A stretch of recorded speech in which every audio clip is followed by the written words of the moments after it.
Council met last night, December 19th, 5:30 in the council chambers. A little bit longer meeting than our last meeting, but we started off with a public hearing for our capital improvement plan. It's a 5-year plan that outlines capital improvements at our wastewater treatment plant, streets, roads, squad cars, plow trucks, those sorts of things, so we can anticipate those costs in a systematic way over a 5-year period. Over $100 million of projects within the capital improvement plan, so very instrumental. Probably about $525,000 to almost $800,000 in general fund obligation towards that on an annual basis. Kind of ebbs and flows between those dollar amounts, but a significant component. We also bring in revenue from other funding sources, whether that be grants from the state or federal government, and revenue proceeds as well from things like wastewater charges and those sorts of things. Council held a hearing on that and approved the capital improvement plan, so that moves forward. Department heads can go ahead and implement based off that for the 2017 budget and forecast beyond for those expected costs.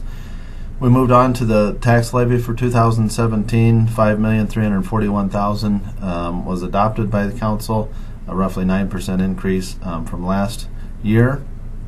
We also adopted the subsequent budget that's based off the tax levy, $31 million budget.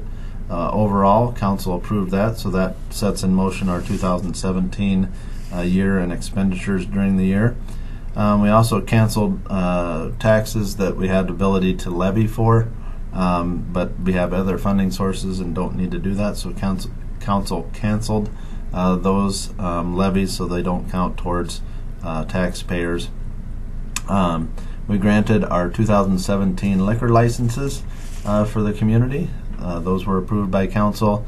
We approved the agreement with MnDOT for the 11th Drive Northeast Bridge project. There were some local amenities, local enhancements that we have added to that bridge project.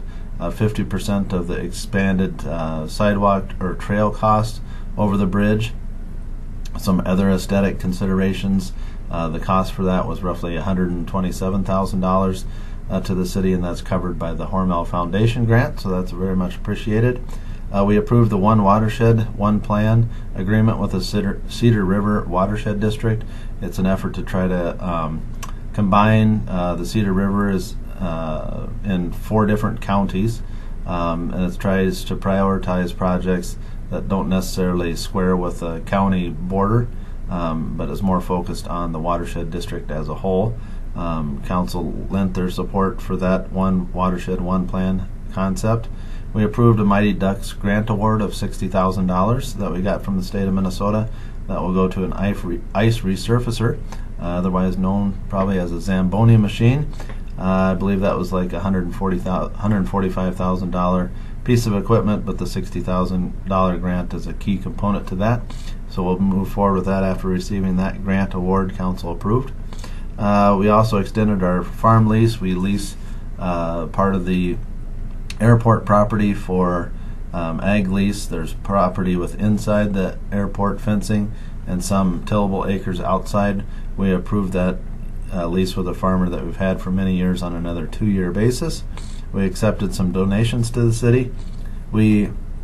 Council adopted the wage increases for non-union personnel, so we approved those, similar to the same as our collective bargaining agreements for cost of living and insurance provisions. We also approved participation of employees' payroll costs that they can dedicate for a future retirement health care savings plan. They can dedicate a certain percentage of their salaries for later health care costs after retirement, and those increased in one instance from 2 to 3%. So we approved that ability. There's no city dollars involved in that. That's all employees' payroll, but has to be approved by the city council. We approved a 3-year labor agreement with Austin Employees Association from 2017 to 2019. Again, similar to the other collective bargaining agreements that we've approved. 3-year agreement, 3%, 3%, and 2.25%. We also had some concessions on healthcare language to allow us to deal with the rising cost of healthcare. So that was approved by the council, and that concludes our we have three remaining contracts still to be settled for 2017 and moving forward, so we hope to conclude those, but this was one of our last ones that we'll have to negotiate with. We also we've had administrative citation ordinance council adopted recently that allows us to address nuisance properties. We have to have a hearing officer if there's ever a challenge of one of those citations, so we established that with a hearing officer and an agreement with the local attorney's office. We adopted the comprehensive plan, a very substantive document that goes over the future planning of the city, what uses will be allowed, zoning, those types of implications, working towards address housing challenges, as well as other planning things for sustainability, many different topics related to land use and the good work that our task force did, as well as the Planning Commission. Council approved that document moving forward, and that'll set the template for many of the planning and zoning issues over the coming years. I think the last one we adopted was in 2000, so it's been quite a while since we adopted that. Council approved appointments and reappointments to city boards and commissions. Several people give a lot of their time. We've got some great boards and great participation from people.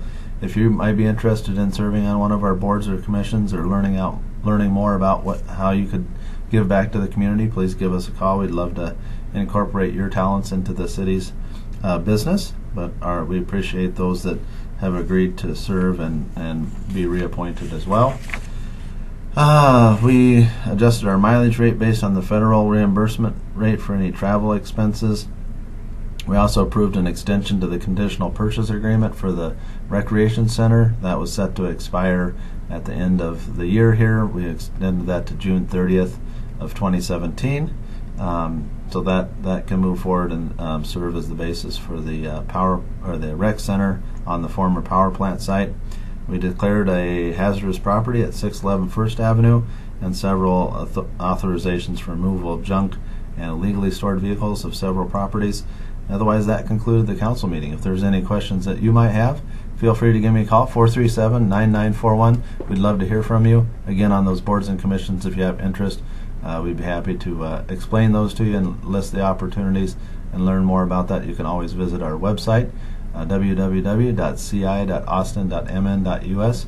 There's plenty of information on our website if you can take the time to look through that. Otherwise, give us a call. We'll be happy to help you out. Otherwise, that's the end of the council recap. Hope you have a great day and Merry Christmas.